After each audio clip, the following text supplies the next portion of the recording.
Hey, it's Ryan Reynolds here from Mint Mobile. Now, I was looking for fun ways to tell you that Mint's offer of unlimited premium wireless for $15 a month is back. So I thought it would be fun if we made $15 bills. But it turns out that's very illegal. So there goes my big idea for the commercial. Give it a try at mintmobile.com/switch. Upfront payment of $45 for 3-month plan, equivalent to $15 per month required. New customer offer for first 3 months only. Speed slow after 35 gigabytes if network's busy. Taxes and fees extra. See mintmobile.com. Hello and welcome to All Indians Matter. I'm Ashraf Engineer. There can be no doubt that education is the key to breaking the cycle of poverty for underprivileged children in India. It paves the way for improved health, better jobs, and a better future. While the Right to Education Act is in place, millions of underprivileged children are out of school. And it's not just being out of school. For those in school, often quality education is out of reach. So poverty is keeping way too many young minds from reaching their full potential. What can we do to change this cycle of poverty? All Indians Matter. We have on the show Akash Tandon, social activist and educator dedicated to transforming the lives of underprivileged children through education and empowerment. As the founder of Pehchan, the street school, he has spent nearly a decade bridging the education gap for marginalized communities, impacting thousands of children who lack access to formal learning. His efforts in grassroots education, community development, and youth mentorship have positioned him as an influential voice in the social impact sector. Akash, welcome. Thank you, Ashraf, for having me here. Akash, we have had the Right to Education Act for a long time now, but millions of underprivileged children continue to be out of school. Last year, the government informed the Lok Sabha that 1.17 million children across the country were not enrolled for any form of education. Where do you think we've fallen short? See, the very basic problem with us is we have some very fancy, policies. We have some very fancy ambitions to actually focus on. But where we fail is these fancy ambitions are made in AC rooms, in buildings by the people who have never been on ground. Most of these policies, they fail on ground. Again, because when you talk about these children, these people who are living in slums, most of them, they can't go to school and directly get an admission. If they would do so, they would have done it. Right? So there has to be somebody who can come and guide them about policies. They can't read. They don't read newspapers. They don't watch news. They don't watch your Lok Sabha or maybe Rajya Sabha sessions. So most of them, they're either unaware of their rights, they don't know, and as basic as if there's a daily wage worker, because we have been in slums for like almost 10 years now. And we have been seeing so many issues, so many generic issues wherein there's a daily wage worker. He is not having time for his children to take them to a school and get those or documentations done. He has no clue about how those documentations would work. He has no clue what their rights are. But most of the cases, these policy, they don't reach to the right people. Even if they reach to the right people, they are not guided enough. And when they are guided enough, they are not made sure that we monitor them. Okay? Because making up policies is the first step. Their implementation, their follow-up, and also seeing the impact. You have implemented a policy, but what sort of impact is it creating? Because if you don't measure the impact, if you don't actually see the impact, you won't be able to make changes. Right? And the kind of structure we have in India, we are sitting like I'm sitting in Delhi. We have seen being the center of the country, the kind of issues we face. Now, if we go to tier 2, tier 3 cities or all those say satellite areas, nobody even talks about education. We can just imagine what sort of condition all these people would be. If a similar condition is like, if in Delhi, if I talk about our only structure, the first center that we opened up, it is still running. It is in central Delhi. It's just 1.5 kilometers away from Delhi CM's office, Delhi Commissionerate's office.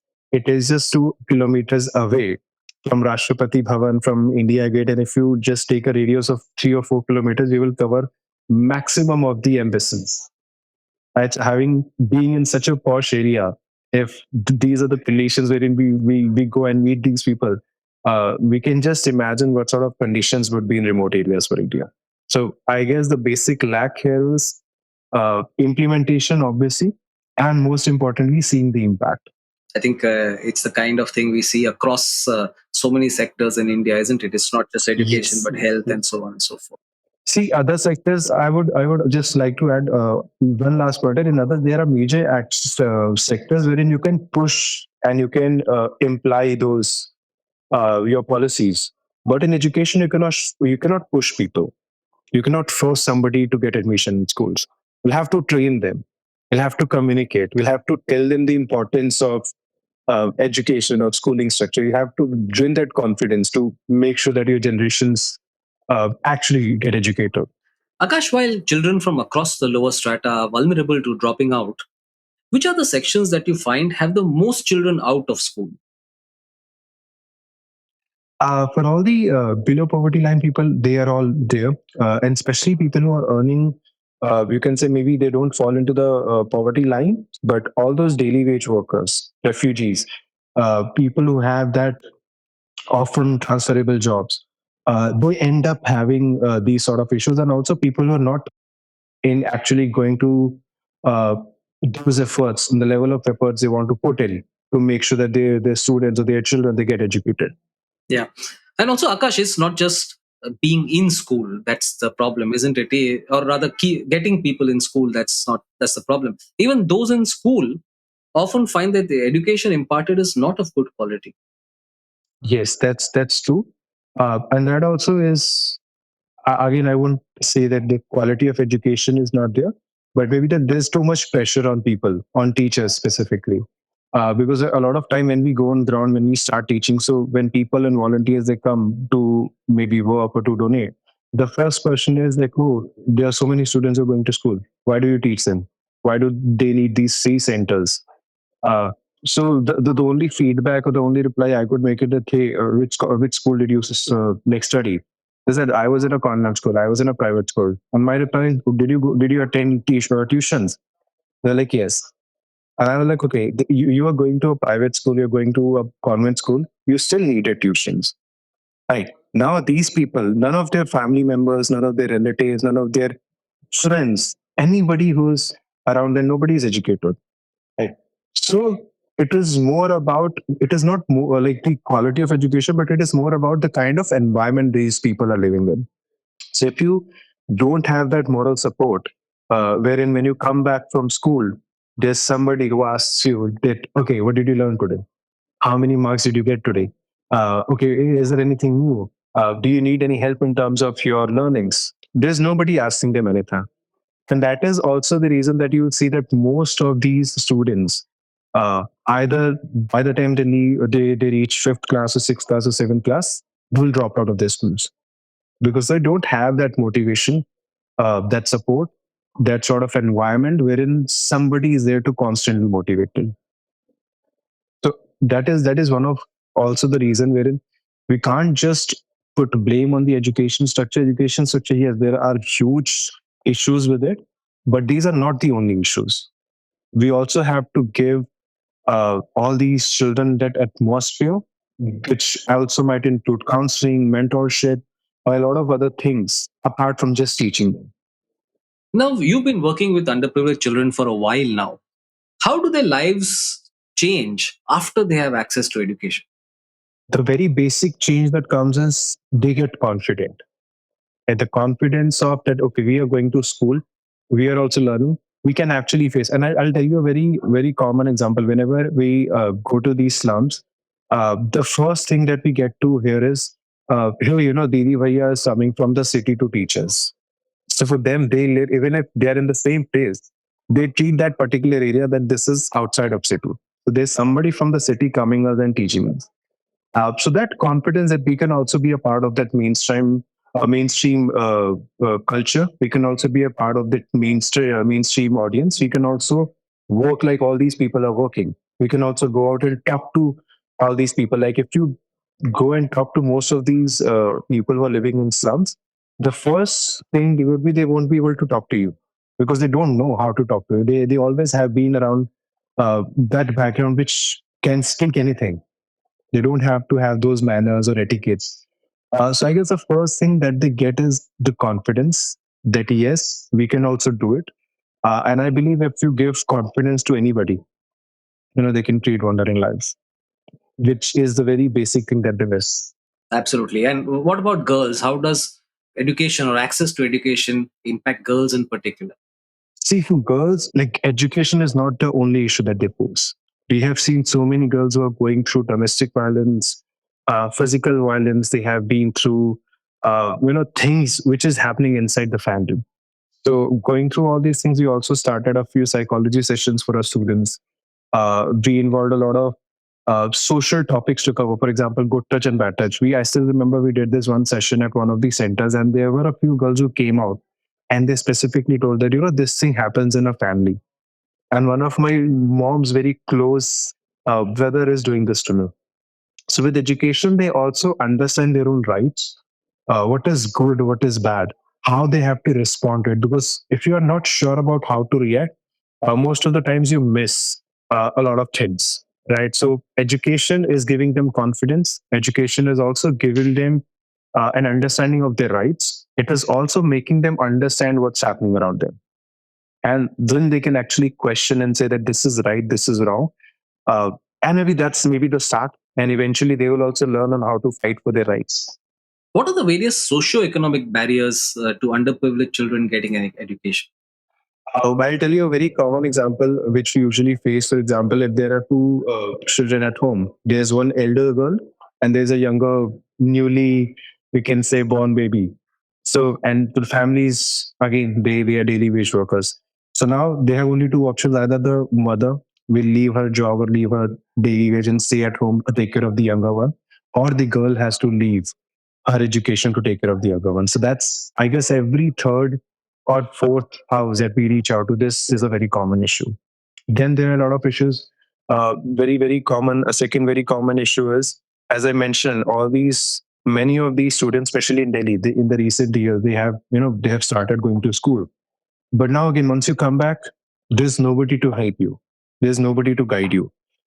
Even in schools, you don't have that much access to talking to teachers and discussing your issues. So what happens is, after a point, maybe once you start reaching to fourth, fifth class, the counterparts you have, the batchmates you have, they have a different level of learning. You have a different level of learning. People start feeling shy, and it just takes them one or two times wherein they fail in a particular class, and then they just drop out. So there are a lot of things wherein most of these students, they feel shy going to school because they think, uh, it's something wrong. It's like there's something wrong with us because everybody around us of the same age has a better understanding, has a better learning. They don't realize that okay, they may be having the better resources for that. Right? So that sort of shyness, that sort of irritation, because every time I'm going to school, teacher is actually scolding me for not learning. Everybody knows everything, but I don't. And I don't know what's wrong with me because there's nothing wrong with me. It's just that I don't have that environment to grow. So these are some issues which we face, and most of these people, they usually don't have those documentations. Their parents are not interested. They don't even have time to go to for the PTMs and everything. So I guess these two, three issues are very common. Whichever house you go, you'll find some of the other reasons like these. And then there are again financial reasons. Yes, nobody wants to spend maybe 20%, 30% of their family income on education. And it's a very common quote ki, should we feed them or should we teach them? Either we can teach them or we can feed them. I would also tell you, like, we have seen so many families who send their children to school just because they get free meals. That okay, at least they get quality food once in a day. I think that was one of the primary objectives of the midday meal scheme anyway. Yes, yes. But then that is the only reason. That is the only reason they're sending. And for them, it has now, instead of a school, it has turned into a crutch. And that our child will go to a school, he'll have good food, he'll stay there for 6 hours. So for next 6 hours, I'll go and I'll work. I don't care what they're learning. I don't even care that after coming back to school, what they're up to. So that's the reason we launched this midday meal scheme, but we never encouraged the families, the adults, to realize the importance of education. Like, you're sending your child, you're not just sending them to have food. And it's not a restaurant, it's a school at the end of the day. Absolutely. Akash, if we were to get our underprivileged children in school, uh, what would be the economic benefits? And I'm speaking specifically of economic benefits to us as a nation because you've already spoken at length about the social benefits. Yes, yes. So see, I'll give you a very common example, which I usually give to all the people. Uh, so there's a child, there's a person, right? The person wants to buy a phone, maybe an iPhone, and you constantly tell them that, hey, you cannot buy it. You can't have it. You will never have enough money to buy it. What options do that person have? He'll either lose interest in buying it, or he'll either go and he'll snatch it, he'll steal it, or he'll get involved in all the illegal activities to have it because he has a wish of doing it.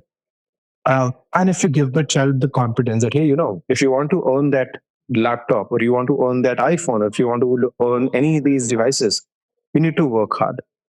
So there are two ways to doing it. Now, the first thing usually we end up doing the first thing, wherein one side we are building economy, we are building highways and doing all the technology stuff. But at the same time, the same people who are enjoying these benefits, they also live in a society wherein they have so many issues. From drugs to corruptions to all the things that are happening at the same society, which is also stopping you. And that is the reason if you have seen those images while the G20 was happening. So Delhi was developed wonderfully. There were so many CCTVs who decorated the city so well. And then there were also huge slums, which were actually covered with a green cover. A few of our centers were also covered completely. Right. So that's the difference. So you cannot make a good society if everybody is not on the same page. This particular segment will always stay there to disturb your economy in some way or the other. But if you start focusing on them, it might take some time. And I guess the person who said the teach one was, I guess that was the best thing that you could do to drive economy. If everybody has equal access to resources, if everybody has equal access to education, is if everybody is having that basic empathy towards each other, that respect towards each other, the world would look completely different as to what we have right now. Now, Akash, we have a lot of formal schools, but there is also a lot of non-formal education. For example, of the kind that Pechan, Yes, the street yes, school yes. does. In a country like India, what role can non-formal education play? The kind of area we are talking about, the underprivileged area, the formal schooling structure might always fail. Right? First, because the formal schooling structure is very standard. They have a fixed curriculum, they have a fixed teaching style, they have a fixed timing. They'll run as is. The area where we talk about, there could be a child who gets free at maybe 6 in the evening. Right? There could be a family who gets free only on Saturday and Sundays because the whole week the person is working. I still know a child who just passed out his 12th last year, and last year only he lost both his mother and father. Now that 12th class student, he had to leave his education. He's now earning because he also has a younger sister she's still in third. So he earns for himself, he earns for his sister, and she then eventually he got her admitted in our one of the centers. So we connected her with one of the sponsors, and we are actually sponsoring her education. So on the weekdays she goes to school. On weekends she comes to our centers, and she has all the guidance and mentoring because the elder brother is still working. Right. So for these strata of people, for these underprivileged people, there has to be a lot of customization. Uh, and I'll tell you, even if you're teaching, say, so the kind of structure we have a very small group. So our volunteer is to student ratio is usually 4:1 or 5:1. Because if you have five students around you, all the five students have different understanding. They'll be in fifth class, they'll be of 10 years of age, but everybody has a different way of learning. They have a different pace of learning, they have a different language, they have different background. You cannot make all of them sit in a class in a ratio of 30:1 or a 60:1 and you can teach. That's formal education. To them, it has to be a very customized way of teaching. And also the people around them, including their families and relatives, they also constantly need that guidance and that support. This is what happens. I'll quickly give you an example. We had this one student last year only. So he was studying at one of the centers for almost last 10 years. So last year, he appeared for his 12th class. And so he comes from a background wherein none of his family members is educated. He appeared for 12th class. He was the first person in that area of almost 10,000 people who appeared for 12th class. He got 86%. He got 93% is in economics. Then he gave his CUET exams. He scored well in that also. He cracked Delhi University. He got admission in the very first cutoff list, and now his second year has just started. During when he got the result, when he got 86%, he gave me a call that, bhaiya, I got 86%. I said, okay, please go back and call your parents and tell them. He called his father, and his father's response was, please don't disturb while I'm working. He went back to his mother. He told that, hey, mom, I got 86%. His mom replied that, okay, there's too much of learning now. Go and start working. We had to literally fight with his family because everybody around him did well to their family, to their parents, and they told them, uh, okay, he was completed 12th. Now get him a job. If he'll go to college, you'll lose him as a child. He might go into some wrong things because everybody who goes to college, they go to wrong things and they do all those nonsense things. So it took us so much of efforts to convince their parents how important these 3 years are going to be in his lives. And then we also raised funds to pay his college fee because his parents are not eager to send him to school. Uh, so I guess that is how things are.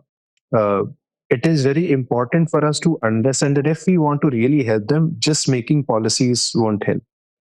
We have to make those customized structure, and that customized structure could be like every region, every small area might have a different, uh, way of implementation.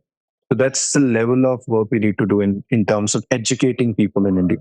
Since you mentioned policy, what are the solutions, Akash, to the challenge of getting and keeping underprivileged children in school? And do you think more is needed at a policy level, or does the solution lie elsewhere? See, so we did something similar with polio.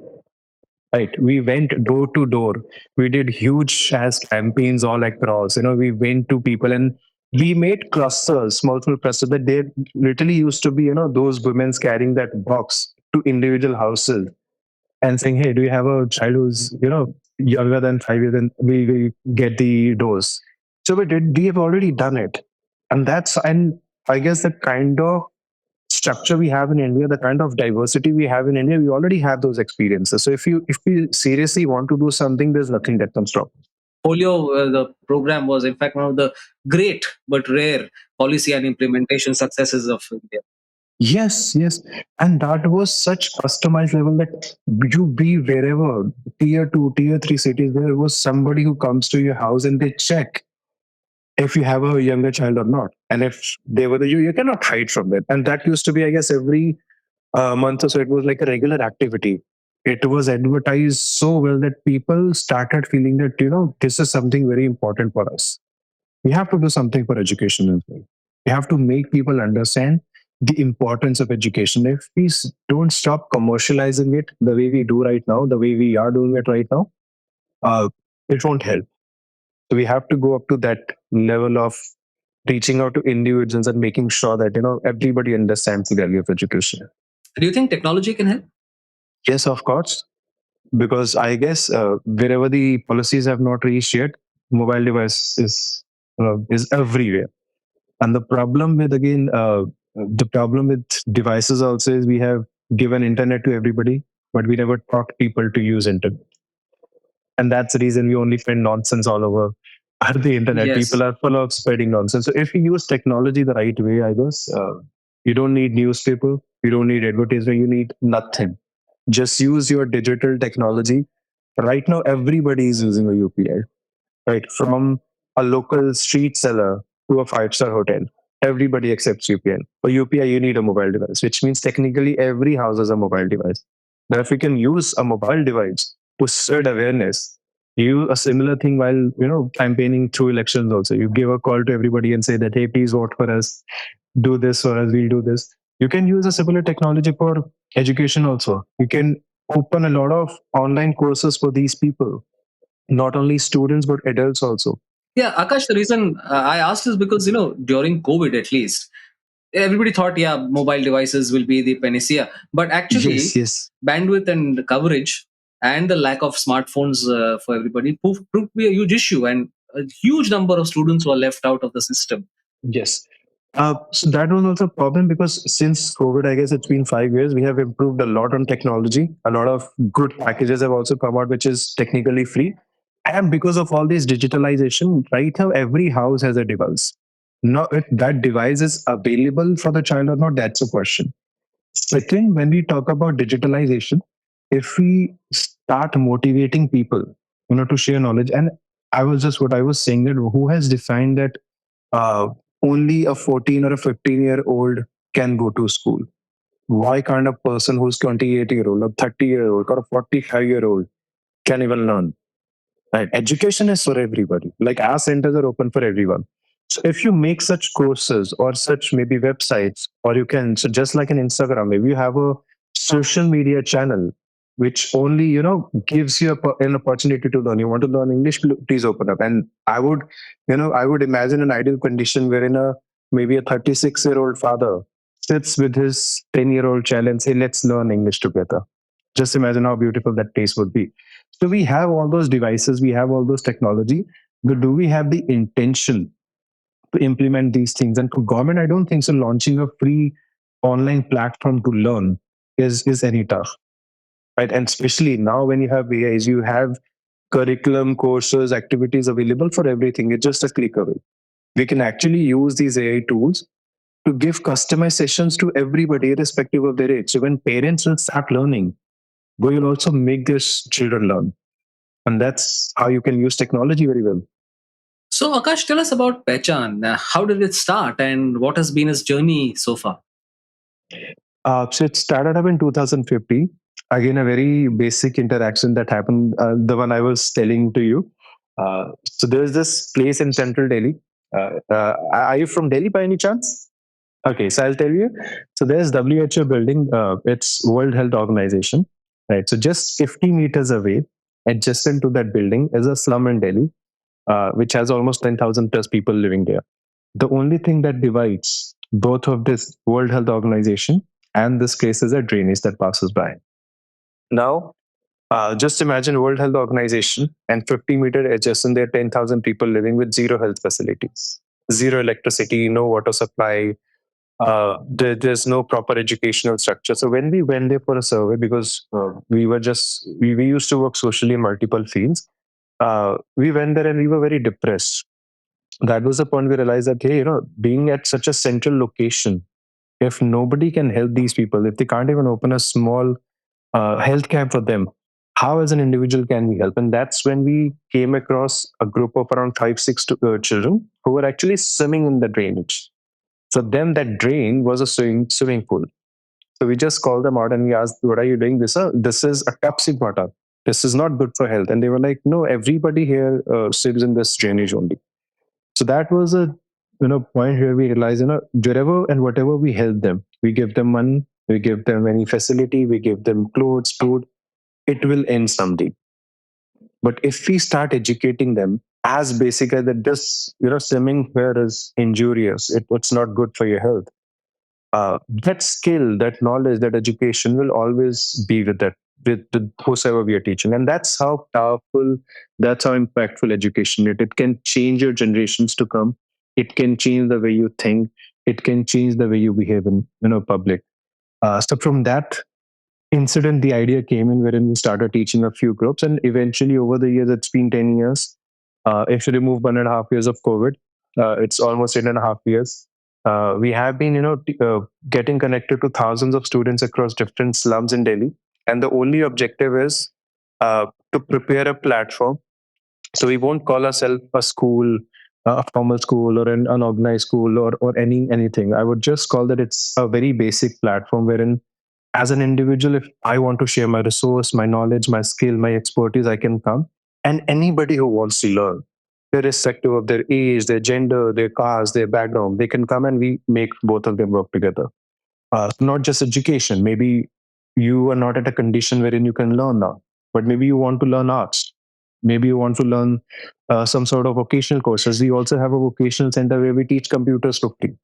So there are a lot of adults who have never been to schools, they have never been to anywhere, but they still want to work. So if they understand basic typing and if they can start operating computers, they can get a very basic level job. So they don't have to do all those daily wage things. So that's the kind of structure we're trying to create. Setting up a thing where anybody, irrespective of whatever they are, wherever they are, they can come and they can contribute whatever skill they want to. But While the non-formal education happens, how do you transition the children from there into the formal education system?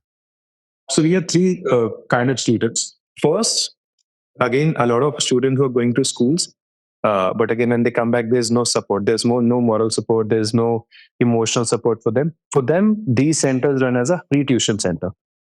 Right? So they can come, they can clarify their doubts. There would be volunteers who will guide them, support them. Second category is that there are a lot of dropout students. Now, problem with these dropout students is they can't work because they're underage. They can't learn because they're under knowledge. They technically have nothing to do. So either they'll end up going on to all those illegal routes where they'll be working illegally, or they will get involved in any illegal activities. For them, we run it as a skill center. We give them skills, for example, arts, theater, music, computers, wherein at least they can have a good job by the time they reach the age of 18. Third is for everybody who has never been to school. Right? It could be a younger child or it could be an adult. For them, it's like an elementary school.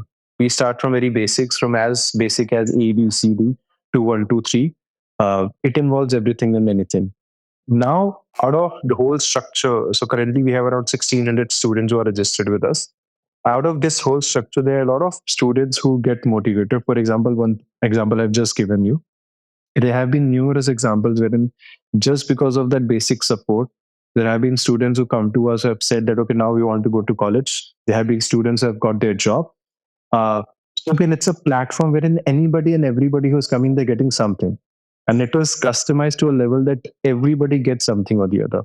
So people who want to really work, we encourage them to go to formal schools. We also encourage them to get admission in colleges. We also encourage them to do some freelance course. Like last year only, we had a collaboration with one of the digital agencies in Delhi, and we got 5 of our students get a free digital marketing course.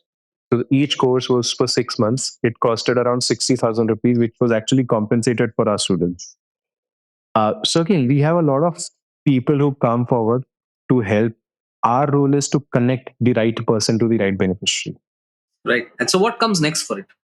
We are right now, we are trying to, again, as you mentioned, go digital. Uh, so over the years, we have developed our own curriculum. Right? So we don't follow the curriculum that is followed by school. So what we have done is we know how customized our thing is. So we have developed our own curriculum. We have actually, registered each and every student. So there's no random going and finding random people and teaching. So every student has a registered ID card. They get their attendance marked. They have a proper curriculum that we follow. So it's this is what we have done till now, trying to actually create, as you mentioned, trying to create a formal teaching structure in a very non-conventional manner. A school that is going to a child, not as a teacher but as a mentor. The next big step is what we're trying to do is we're trying to create everything digitally. We are trying to develop a digital technology. So we are in talks with a lot of people wherein everything that we're doing on ground is tracked digitally, students' performance, students' attendance, what they're learning. And the same is actually shared with them also. That's, the child, your friend is doing this. This is where you stand. You need to work extra. They can have notes. So we are trying to go digital, wherein the effects of what we are trying to do gets a deeper, uh, it just gets deeper in the whole structure. Because right now, we were also learning all these years and how to implement things. Now we know how basic implementation is done. Now, if you want to expand it, because we are a team of volunteers. We don't have any full-time members here or any policy makers with us who can suggest it. So it was all an experiment that we were doing, and now we know there are certain things that you surely do. Now, to scale this up and to reach onto a larger audience, we need certain digital formats wherein monitoring, implementation, and feedback of what's happening. And we can also monitor that, okay, these are 10 centers, these 5 centers are working pretty well. The attendance rate is high. The percentage of, so we also have these test formats after every class, after every month, we take regular tests to understand how that particular group is learning. So we can also monitor that, okay, out of 5 centers, these 3 are working well, these 2 are not. Then we can go up to that level and understand what's wrong with them. So that's the kind of digital thing we are working on. So again, there are a lot of ideas. Let's see how what all gets implemented in future. So, Akash, here's a question I ask all my guests at the end of the show. Why do you do this work? And this, I'll tell you, I have been saying this for last 10 years now. So I work 5 days to get my bread and butter. And I do this because this gives me peace. The kind of people I have, first of all, the kind of love, respect you get from all these people, it's immense, it's selfless. And second, the kind of, so when you go into these slums, when you spend time with these hundreds of people, it's a self-motivating thing. They have nothing. Still, they are so overwhelmed of life. They are so happy with their lives. They are so uh, confident about that. Okay, Didi has said this, or Bhaiya has said this, so I can do this. It gives us motivation that having all the resources, having all the privileges in life, we still with about small, small things. But when you spend time with these people, it gives you motivation. And lastly, because we have been seeing so many stories, this last story wherein our simple efforts led a child to take admission in college. There was one incident which I just told you. It was a ninth class girl who came to know that because of that good touch, bad touch activity, she came to know that it was in her family only she was getting molested. So there have been so many cases wherein it just seems that just because we're spending an hour or two of our life, it is actually changing somebody's life. And I tell this to all the volunteers that don't come here because you want to change the world. We can never change the world, but if you can change at least a person's world, it's more than enough. And as a human, as an individual, as the citizen of this country, I guess it was our responsibility. I won't say it's a duty; it's a responsibility for all of us that if we are privileged enough, why not share it with somebody? So that is the only motivation we have, and all the almost 12, 1300 people who we have who are working digitally and on ground, they all have, I guess, the same intentions. Akash, thanks so much for being on the show. Sure, sure. Thank you, Ashraf.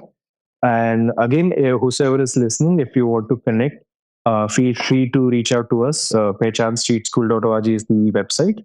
And not just us, we are again here on a very smaller level, but you do try to find out people around you, from your guard to your maid to anybody and everybody, to any help who you have around. Just spend some time with at least one person, uh, and interact with them and motivate them. You never know.